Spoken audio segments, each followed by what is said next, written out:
बची है अभी प्रोमो देख। मेरे किस्से सुनोगे तो रो दोगे, लश्करी खुशी बकचोदी दोनों से भली बात थी। हमें रोका था बहुतों ने, परिवार खुश मुझे तुम क्या ही रोकोगे। बिस्तर बना देंगे नोटों के अगर मेहनत को पैसों से तोलोगे। रुकेगी कलम नहीं जब तक जिंदा, मैं मरूंगी तब तक निकला है जिंदा। मुझे लगता है जानती सब हूँ मैं, हार या जीत की होती नहीं चिंता। मैं सुनती हूँ लोगों को ज्यादा नहीं पर मैं जानती सबके हूँ दिल का।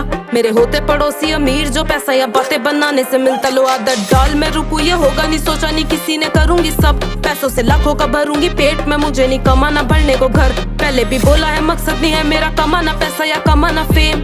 फर्क है मुझे बदलनी है दुनिया और तुम्हें बदलने है घर। करने से बातें हो जाती हैं ताजा वो यादें कि कैसे करा मैंने शुरू था तब। कोई नहीं था मेरे साथ में रोने को।